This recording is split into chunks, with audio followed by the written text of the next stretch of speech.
पहली संख्या दूसरी संख्या से 20% अधिक है, ठीक। माने पहली संख्या जो है क्या है, अधिक है किससे, दूसरी संख्या से, ठीक। तो दूसरी संख्या को हम कितना मानेंगे, 100 मान लेते हैं। x भी मान सकते हैं, लेकिन x वाला जो है जटिल होगा, तभी समझ में दिक्कत होगा। अभी हम दोनों तरीके से नहीं होता है तो बना देते हैं। हम दूसरी संख्या को क्या मान लेते हैं, 100 मान ले रहे हैं। दूसरी संख्या बराबर में क्या है, 100। एक क्या हम कहाँ से लिखे हैं, माने हैं, माना गया है। ये क्या किया गया है बेटा, माना गया है, ठीक है। उसके बाद में देखो तो पहली संख्या कितना है, अधिक है, कितना 20%। तो पहली संख्या कितना हो जाएगा बउआ, पहली संख्या कितना हो जाएगा 20% अधिक, मतलब 120 हो जाएगा। दूसरी संख्या कितना, सॉरी पहली संख्या कितना हो जाएगा, 120 हो जाएगा। अगर जो है दूसरी संख्या 100 है तो पहली संख्या कितना हो जाएगा 120। काहे होगा, काहे कि कह रहा है कि पहली संख्या जो है वो दूसरी संख्या से 20% जो है अधिक है। कितना परसेंट अधिक है, 20%। तो 100 का 20% 20 होता है, और जो है 100 में 20 अधिक हो रहा है ना, तो 20 जोड़ देंगे, यानी कि 120 जो है क्या हो जाएगा हम लोग का, पहली संख्या जो है 120 हो जाएगा। उसके बाद में देखिए तो पहली संख्या कितने परसेंट कम है।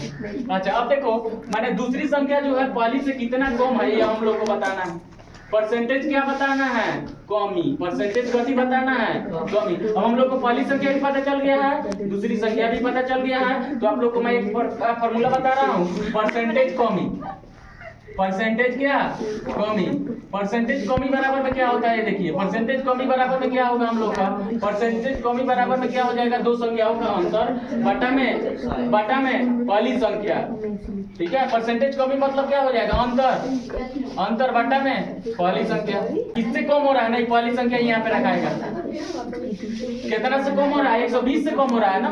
वो इधर समझने का प्रयास करिए, कमी में जो है कितना से कम हो रहा है, 120 से कम हो रहा है, कि दूसरी से कम हो रहा है, इसलिए यहाँ पे हम लोग क्या रखेंगे, दूसरी संख्या रखेंगे। ओके अब इसको रखिए, परसेंटेज कमी हम लोग को डायरेक्ट निकालना है, ठीक। अब कितना हो जाएगा, अंतर कितना हो जाएगा, 20 का अंतर है, 20 का अंतर है कितना में, 120 में, 120 में। हाँ परसेंटेज निकालना है तो कितना लिख देंगे, 100, यही होगा ना। यहाँ पे जो है 100 करते हैं तो ये निकल जाता है परसेंटेज कमी में, ठीक। अब यहाँ पे जो है एक जीरो से एक जीरो खत्म, ठीक। इसको कटाएंगे तो कितना हो जाएगा यार, 6, और ये कितना हो जाएगा 10। इसको कटाएंगे तो 3, और ये कितना हो जाएगा 5। अभी कितना हो जाएगा 50/3, कितना हो गया है 50/3, यानी कि ये 16 गुना 2/3% की क्या हो जाएगी, कमी हो जाएगी। एक बात फिर से मैं समझाने का प्रयास कर रहा हूँ, यहाँ पे समझने का प्रयास करिए। देखिए दूसरी संख्या कितना दिया है हम लोग का, एक माना हुआ है, दिया नहीं है। ये क्या किया हम, दूसरी संख्या को 100 मान लिए हैं, ठीक। दूसरी संख्या को हम क्या किए हैं,